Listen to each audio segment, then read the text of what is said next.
Hi everyone, I have an update for you now that we have an announcement on evictions being void for the next 6 months. I'm going to go through some important information for both tenants and landlords, and then I've got some options for you in regards to rental payments as well. So there's been an announcement now that there can't be any evictions over the next 6 months. We were all hoping for a better announcement than that in regards to actual rent relief for tenants. From what it looks like to me, they've announced that they've got relief for mortgages and helping with Centrelink payments if you can get in contact with Centrelink, but they're trying to, I think, avoid a tenant rent relief as such because of, as I discussed in the previous video, it's a complicated process because you've got different factors as like mortgages and landlord insurance that are affected with any kind of rental relief as well. So it's not an easy obstacle for them to conquer. So the Consumer Affairs have got a page now for the COVID issue, and there's going to be a fact sheet on my website that's got all the links to that and any other links that I mention in this video. So go to my website, nataliegrant.net, and you'll be able to access a fact sheet that's got all the information I'm about to talk about and links and everything you need. So even though evictions are not permitted for the next 6 months, Consumer Affairs have made it clear that the tenants and landlords must still comply with the Residential Tenancies Act. All other laws are effective.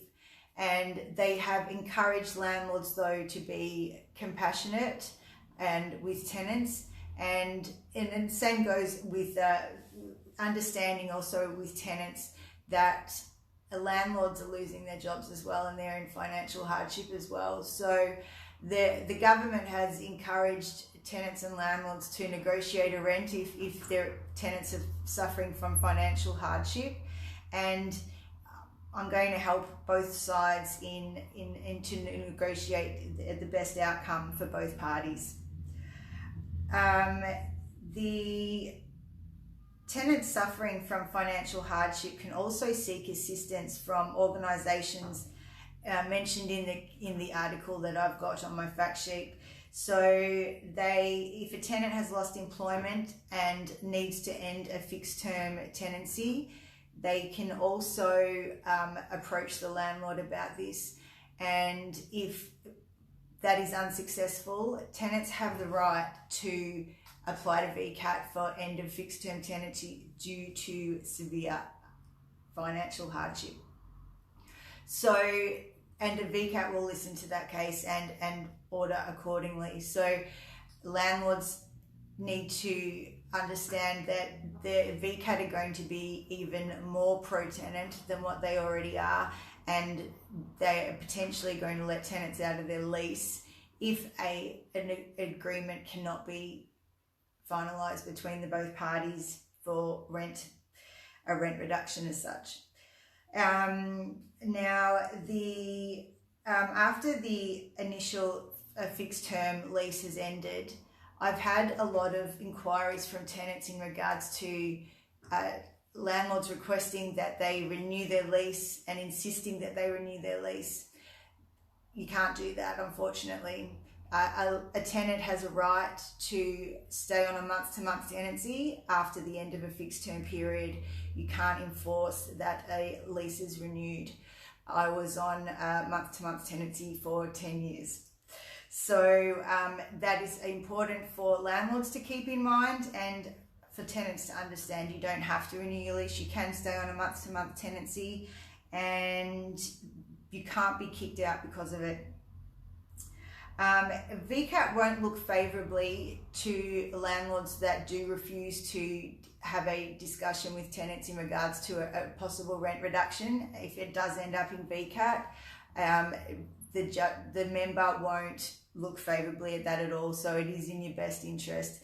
The bigger picture here is that the evictions are void for the next 6 months, but the knock-on effect of this is going to be ongoing, and VCAT will take this into consideration beyond the 6-month period. So is it wiser to work with your tenant and keep them in the property? Absolutely.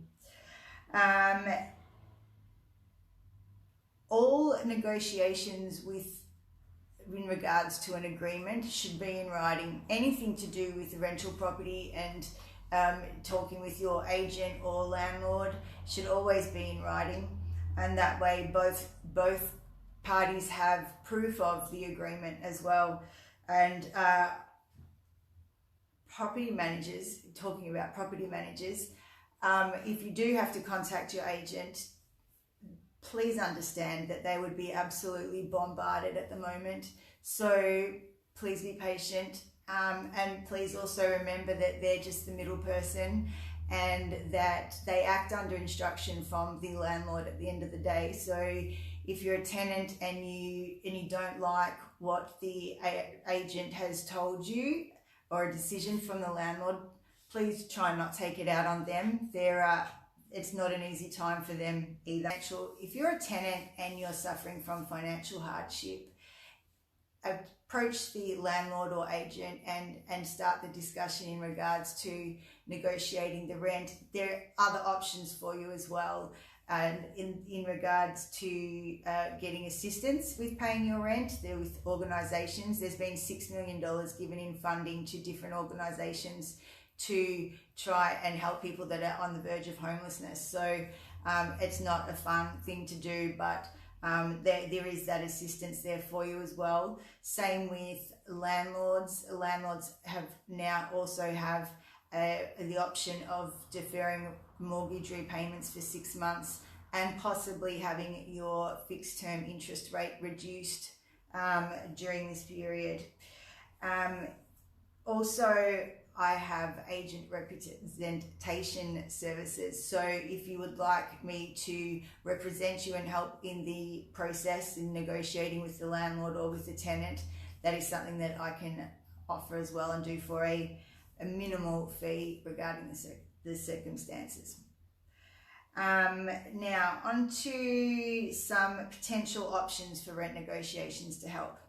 So I think that probably the most common one will be that agreeing to a reduced amount for 3 months and then assessing from there.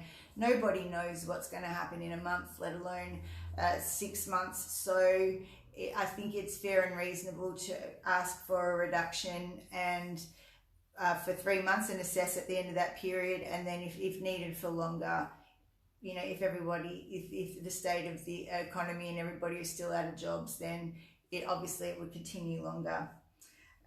You can also negotiate for a smaller decrease, but for over 6 months, depending on circumstances. There is another option as well. If you are a tradesperson, possibly offering service in lieu of rent. So, for example, if you're a painter and the property that you're renting could do with the paint, then it is in the landlord's best interest to keep their rental property updated, because with so many new apartments available now, that is the norm, and any property that isn't renovated or maintained in a modern standard is always the last property to lease, or it leases for a much lower rental, because everybody wants new and shiny things. So if you've got service to offer in lieu of rent, you could do that, and I very highly recommend that those terms are put in writing. Terms such as exactly what work is to be completed, the time frame that the work is to be completed, the exact rental amount that is going to be in lieu for the work completed. So make sure that you make all of those terms in place to cover both parties. Now the other option is a rent-free period.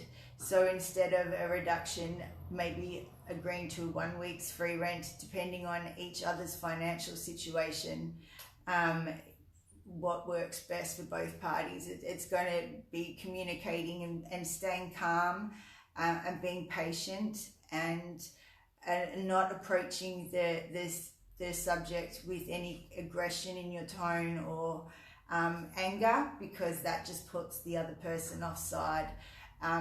We all need to understand we're all under pressure, we're all a bit scared, fearful of the future, and we all just need to look after each other and help out each other.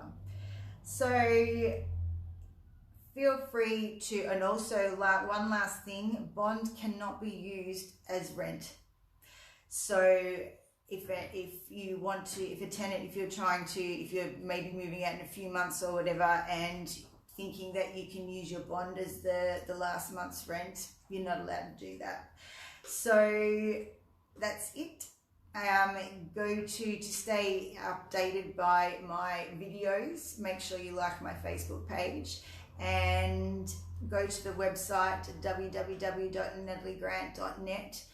There's more information there on my agent representation services if you would like some assistance.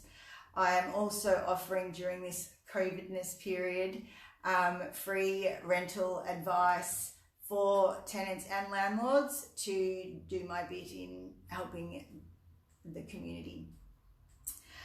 So the fact sheet is on my website now. You can see the Consumer Affairs update there as well. And please don't hesitate to contact me if you would like further help or advice. Stay home, stay calm, try not to go completely loopy. Too late for me, but anyway, have a good day, guys. Bye.